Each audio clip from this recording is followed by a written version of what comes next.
Around the world, there will always be pockets of turmoil happening at any given moment. Project Hope is an organization that has been around for about 65 years, striving to bring medical aid and humanitarian effort to those in need all around the world. There are thousands of people currently living without healthcare access due to unstable living conditions, usually through no fault of their own.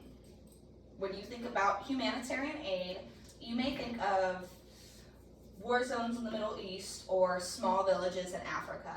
And while you wouldn't be completely wrong, Project Hope believes that there is a need for better healthcare access right here in our hometowns that needs to be met with just as much urgency.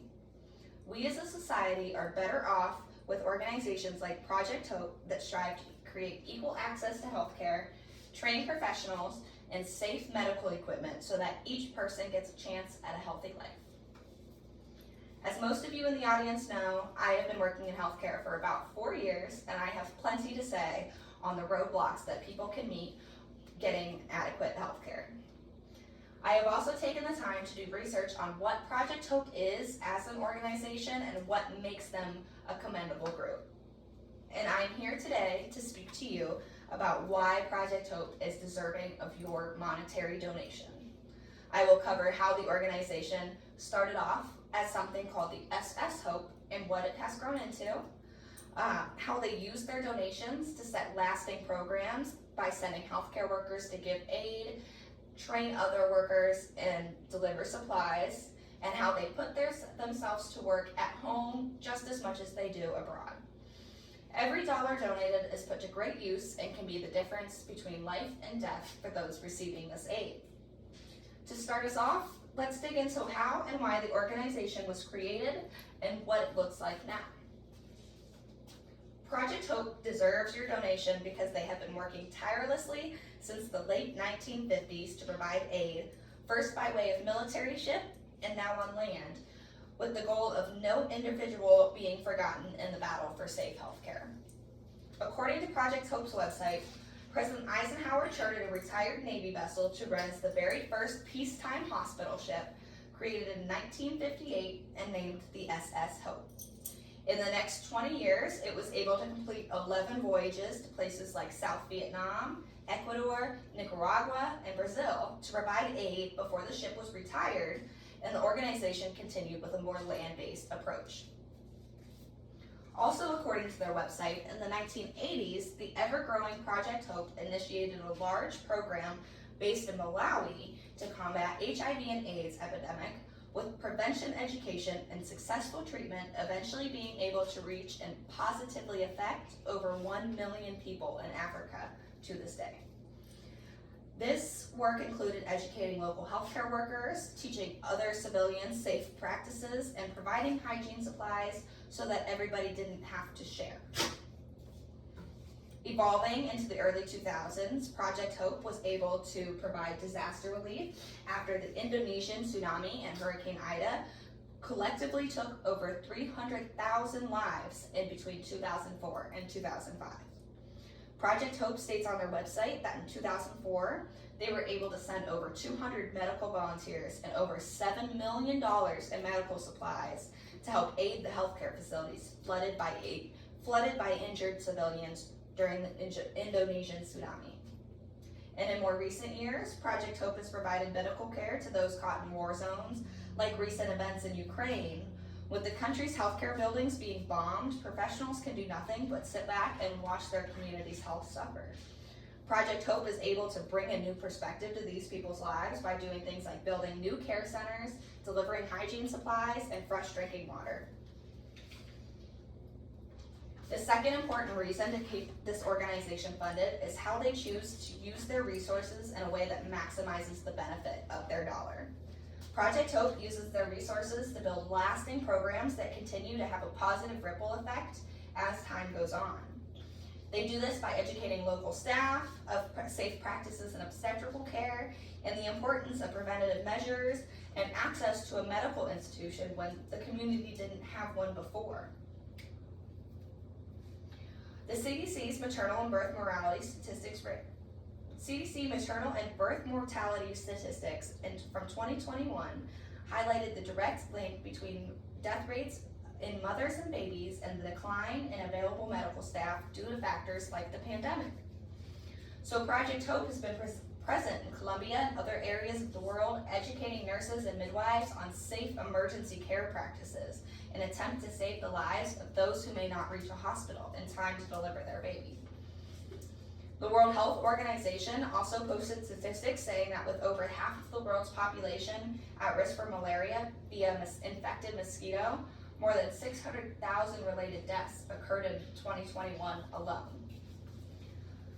Project Hope believes that malaria is absolutely preventable and curable with the necessary supplies.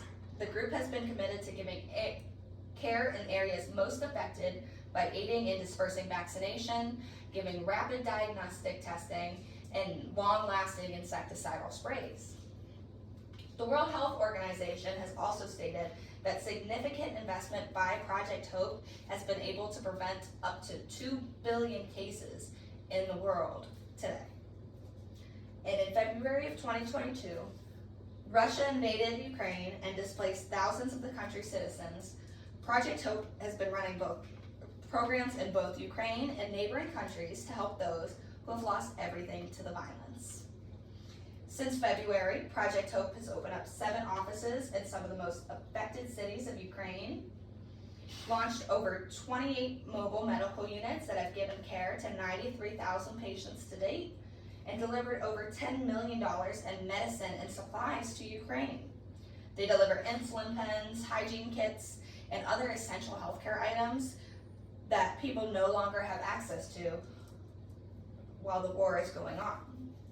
And by rehabbing countries' destroyed medical facilities and training over 4,000 healthcare workers in mental health, trauma, and disaster training, they're working to ease the extreme stress on Ukraine's healthcare system so that they are able to stay on their feet even after the volunteers leave to go to the next disaster.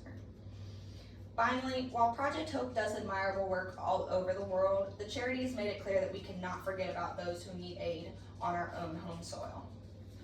Among other issues, we are currently facing a healthcare worker crisis right here, with America being one of 55 countries currently without enough doctors, nurses, and other healthcare workers to go around.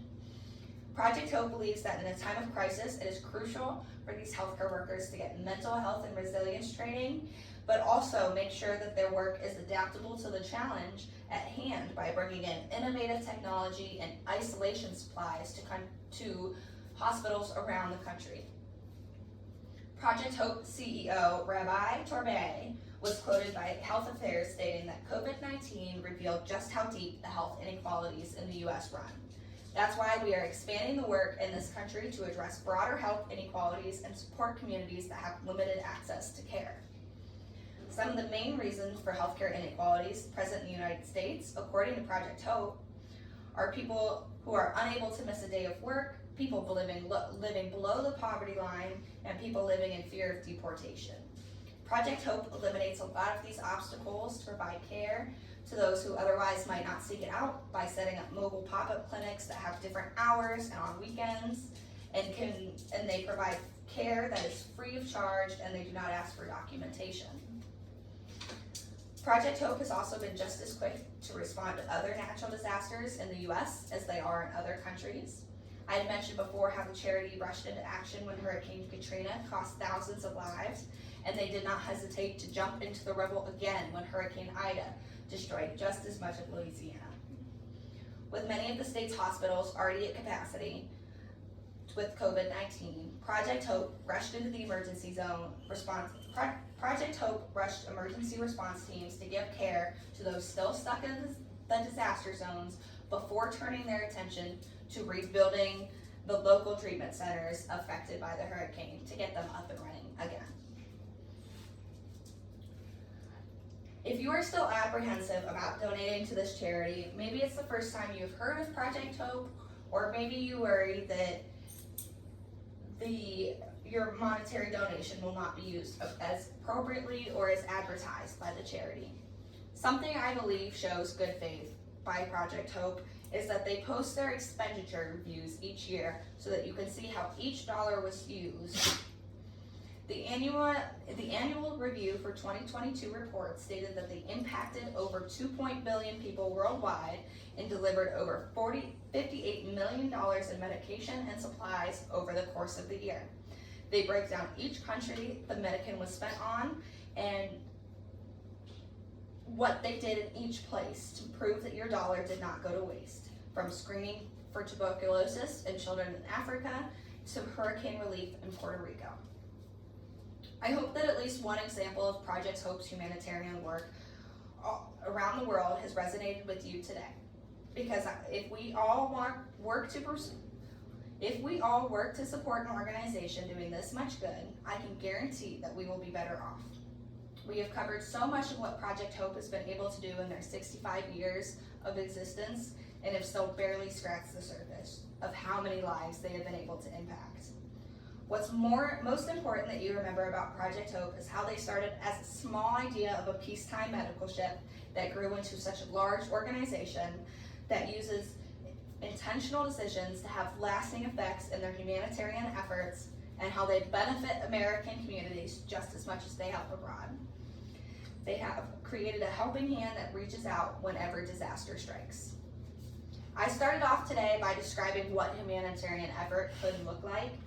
We have all been down and out at different times in our lives, and hopefully we have all also been in a position where we have felt blessed and felt like we need to extend our hand to others. I understand that we cannot all be superheroes rushing in to give aid in war zones, but what we can do to be a hero in everyday life is to donate to these compassionate people willing to travel to dangerous areas, whether it be just after a bombing or a natural disaster, and help them do their jobs safely and effectively. Before you leave here today, I would like you to think about your life and what you hold dear, and what it might mean to you to be stuck in a vulnerable position and see Project Hope coming to your aid. And please donate today. Thank you. So